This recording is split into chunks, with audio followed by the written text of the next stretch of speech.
record. Thursday, the digital currency topped $4,500 in trading, which means it's doubled in price in the past month alone. That's huge. And since the concept of cryptocurrency is still so new, many people see growth like this and want to compare it to a fiat currency, wondering when the bubble might burst. Cybersecurity expert John McAfee says this type of thinking is a mistake. He joins me now. John, why do you think the word bubble cannot be applied to Bitcoin?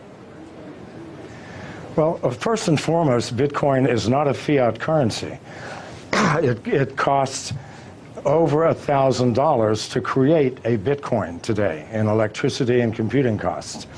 Second, the value of Bitcoin is linked to the number of users and the number of transactions.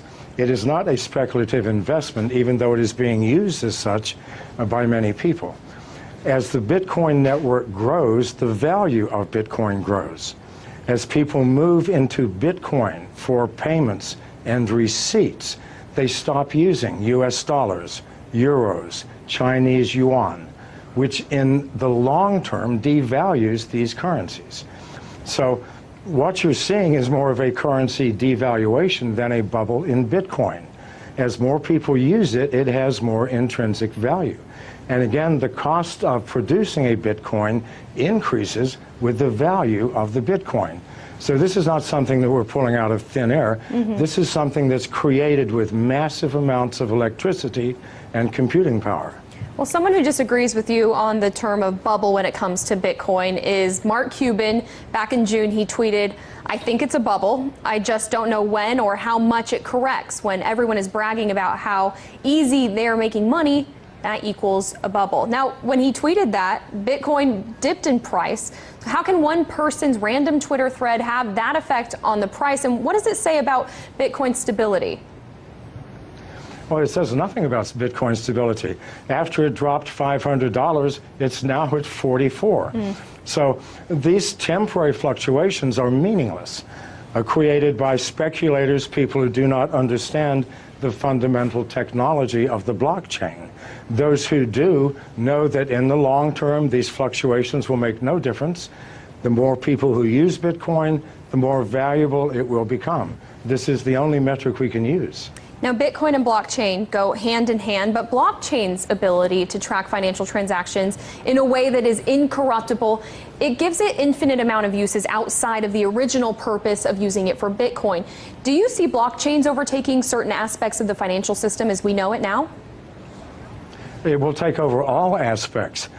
People think that Bitcoin or the blockchain is owned by someone, by a company or by a consortium. No, this is strictly a mathematical formula that nobody owns, that we are all participating in.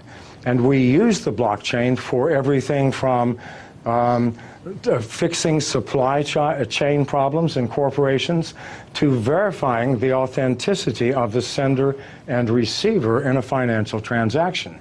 It is the most powerful technology that the world has seen, I believe, since the invention of agriculture. Now, John, we've showed our viewers Bitcoin's rise just in the past month, and we can show it to them again if it's up there. But on July 17th, 1 month ago, you tweeted that Bitcoin's low of 1,800 yesterday simply could not be maintained. In the long term, Bitcoin moves above 500,000 within 3 years. Bet, you ask? So I ask you, John, do you stand by your statement? Well, keep in mind, as Bitcoin grows and grows in value, other currencies, national currencies, are going to decline. So the advantage to using Bitcoin, the advantages are huge. If I do a wire transfer, it'll take me 24 hours. If I do a Bitcoin transfer, it takes me 30 seconds. It is instantaneous. I know people who do not use any other currency now other than Bitcoin. They buy their houses, their cars, everything using Bitcoin by connecting to other users who sell the things that they need. As more and more people use this, what will happen to national currencies? They will obviously devalue. They have to. So that 500,000 includes a massive devaluation in the US dollar, which absolutely has to come if Bitcoin continues to grow at its current rate. Well, it's certainly a community effort, and the Bitcoin community and for other cryptocurrencies, it's only growing. John McAfee, founder of McAfee Incorporated, thank you so much for your thoughts today.